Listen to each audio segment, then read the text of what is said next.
Movie की story 2067 साल में शुरू होती है, जहाँ पे पूरी दुनिया क्लाइमेट चेंज होने के कारण बर्बाद हो चुकी है।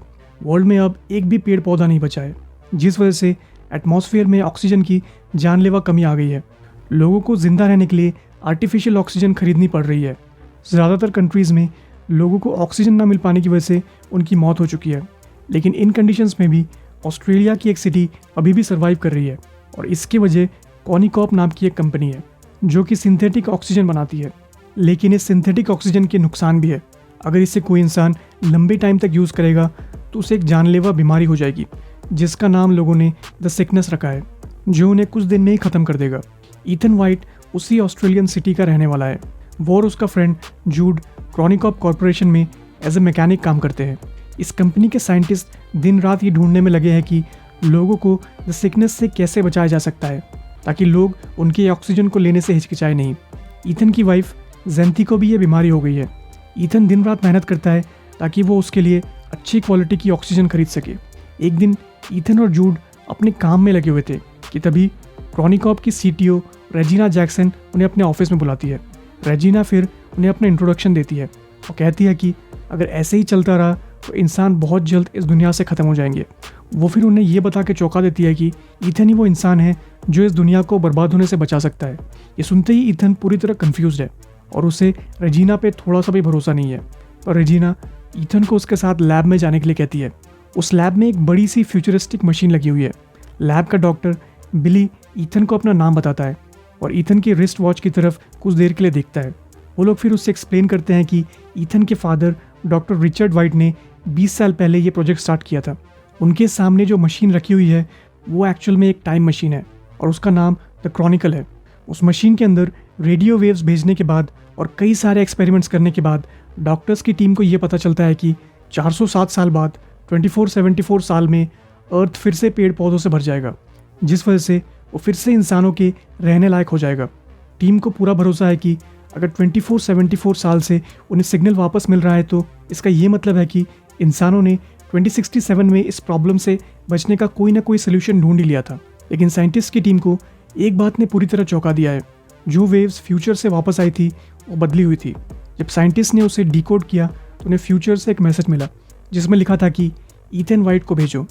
इसी वजह से रेजिना और बाकी टीम ईथन को फ्यूचर में भेज के इस बीमारी का क्योर वापस लाना चाहती है। ईथन ये सब सुन के बुरी तरह घबरा जाता है। उसे कंपनी वालों पे एक पैसे का भी भरोसा नहीं है। उसे लगता है कि ये लोग बस उसे बलि का बकरा बनाना चाहते हैं। इसके अलावा वो अपनी बीमार वाइफ को अकेला छोड़ के कहीं नहीं जाना चाहता, इसलिए वो उन्हें फ्यूचर में जाने से मना कर देता है। रात के वक्त ईथन और जूड को डिनर करते दिखाया जाता है।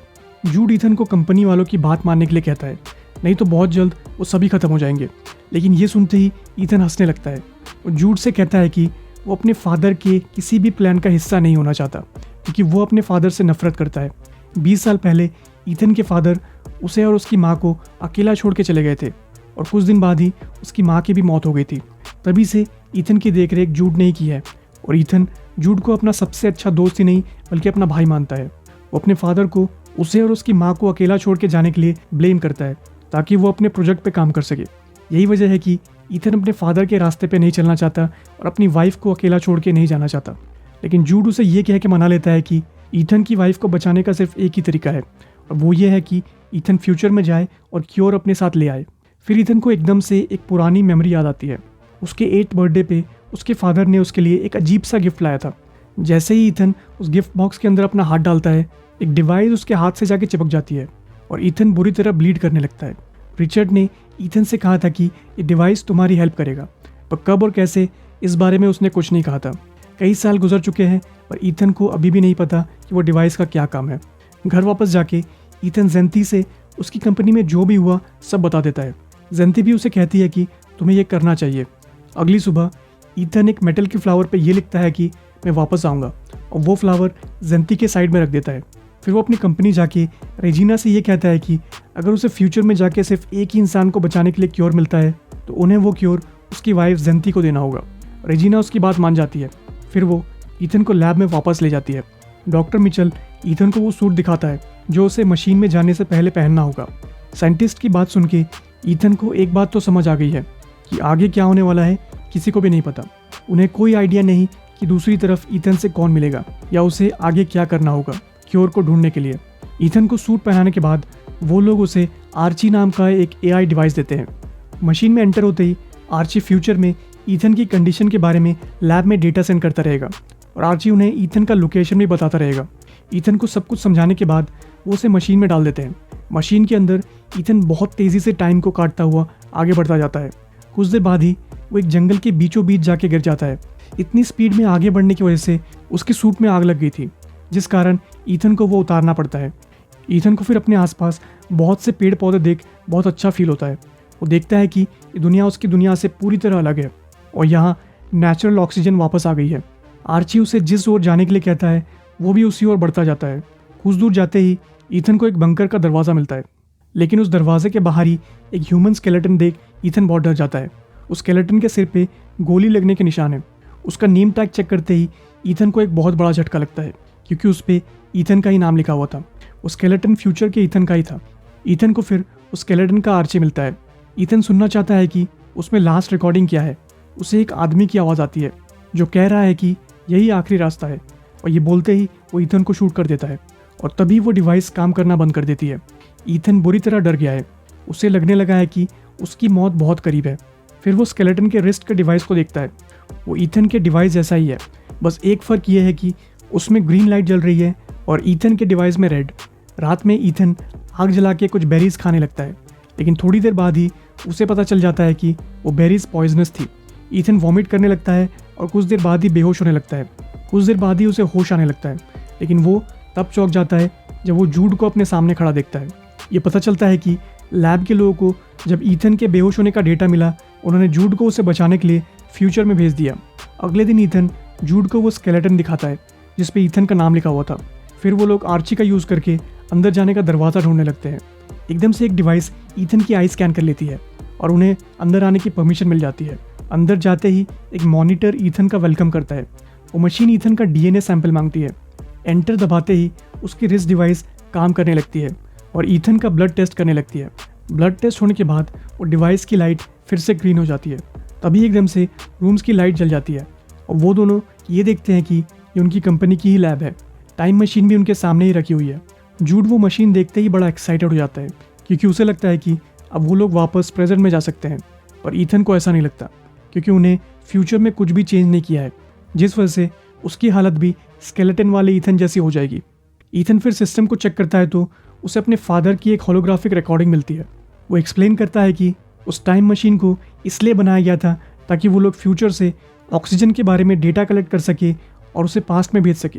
लेकिन जैसे ही ईथन के फादर उस मशीन को स्टार्ट करते हैं, उसे फ्यूचर से एक मैसेज मिलता है जिसमें लिखा था कि अपने बेटे को फ्यूचर में भेजो। रिचर्ड ऐसा तो नहीं करता, पर फिर भी वो फ्यूचर में ईथन के लिए एक DNA वेरिफिकेशन सिस्टम बना लेता है। बहुत जल्द ईथन और जूड को समझ आ जाता है कि ये टाइम मशीन उन्हें वापस नहीं ले जा सकती, क्योंकि 400 साल साथ गुजरने के कारण उसकी बैटरी पूरी तरह ख़त्म हो गई है। लेकिन एक और चिंता वाली बात यह है कि लैब में एंटर होने के कारण सिस्टम में कुछ खराबी आ गई है, जिस वजह से सिर्फ 4 घंटों में ही ये जगह न्यूक्लियर एक्सप्लोजन में ख़त्म हो जाएगी। इसका ये मतलब है कि एक्सप्लोजन होने से पहले ही उन्हें मशीन को ठीक करने का एक तरीका ढूंढना होगा और वापस प्रेजेंट में जाना होगा। वो बाहर जाके देखते हैं तो उन्हें पूरी सिटी पेड़ पौधों से भरी हुई दिखती है और वहाँ पे एक भी इंसान नहीं है, जिसका ये मतलब है कि अर्थ फिर से पहले जैसा तब होने लगा जब सारे इंसान ख़त्म हो गए। सिटी में चारों ओर लोगों के स्केलेटन्स पड़े हुए हैं। ईथन अपने वाइफ के घर चले जाता है, जहाँ वो जेंथी का स्केलेटन देख के बुरी तरह टूट जाता है। जूड उसे वापस जाने के लिए मनाने लगता है, क्योंकि उसे फ्यूचर में द सिकनेस का कोई भी क्योर मिलने की उम्मीद नहीं है। लेकिन जूड की बात सुन के ईथन को उस पर शक होने लगता है। वो फिर जंक लगे आर्ची की रिकॉर्डिंग फिर से सुनता है। इस बार वो पहचान लेता है कि वो आवाज़ किसकी है। वो जूड की ही आवाज़ थी और जूड ही था जिसने उसे गोली मारी थी।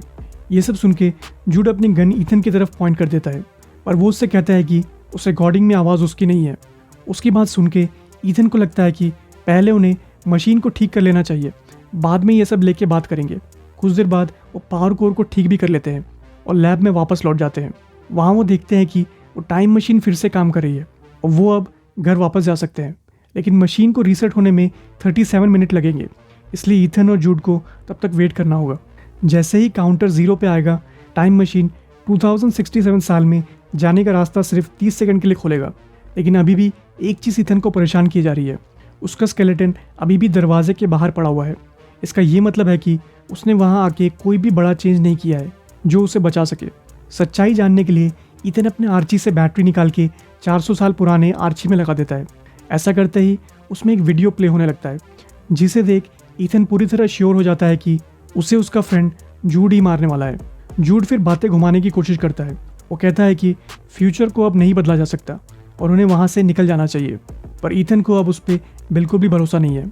इसलिए वो जूड को एक रूम में बंद कर देता है और जिस दिन उसके फादर की डेथ हुई थी उस दिन का होलोग्राफिक वीडियो देखने लगता है। उसे पता चलता है कि मरने से पहले उसके फादर ने क्रॉनिकॉप की सीटीओ रेजिना जैक्सन से बात की थी।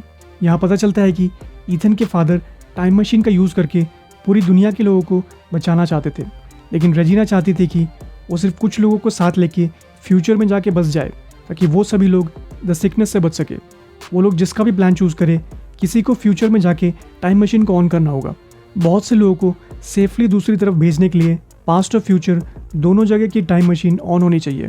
ईथन के फादर को ये बात समझ आ गई थी कि रेजिना टाइम मशीन का मिसयूज़ कर सकती है, इसलिए उसने टाइम मशीन को लॉक कर दिया, जो कि सिर्फ ईथन के डीएनए मैच से ही अनलॉक हो सकता था। ईथन के फादर की ये हरकत पता चलते ही रेजिना उसे तुरंत ख़त्म कर देती है। फिर वो जूड को ईथन की माँ को मारने के ऑर्डर्स देती है ताकि उसकी लाइफ पूरी तरह जूड पर डिपेंडेंट हो जाए और ईथन उस पर पूरी तरह भरोसा कर सके। और सही वक्त आने पे जूड ईथन के रिस्ट डिवाइस का यूज़ करके फ्यूचर की मशीन को भी ऑन कर सके। ये सब देख और सुन ईथन के पैरों के नीचे से ज़मीन खिसक जाती है। जिसे ईथन ने अपना भाई माना था वो तो उसकी माँ का खून ही निकला। अब जाके उसे समझ में आता है कि उसके फादर उसे और उसकी माँ को अकेला छोड़ के नहीं भागे थे, उन्हें तो रेजिना ने गायब किया था। ये जानते हुए कि रेजिना उस मशीन का यूज़ करके फ्यूचर में आना चाहती है, ईथन उस मशीन को हमेशा के लिए बंद कर देना चाहता है, लेकिन तभी जूड वहाँ आके उसे रोक लेता है। फिर वो ईथन से कहता है कि उसे यहाँ पे रेजिना ने भेजा था ताकि वो ईथन के साथ मिलके मशीन को रिपेयर कर सके और उसे फिर से ऑन कर सके। मशीन ठीक होने के बाद रेजिना ने ईथन को मारने के ऑर्डर्स दिए थे, लेकिन इतने साल ईथन के साथ रहने की वजह से वो भी उसे अपने भाई जैसा ही लगता है। उसे ईथन को ऐसी बुरी कंडीशन में देख बिल्कुल भी अच्छा नहीं लग रहा और उसे लगता है कि सब उसी की गलती है, इसलिए वो एम्बैरेस्ड होकर अपने आप को ही शूट कर देता है।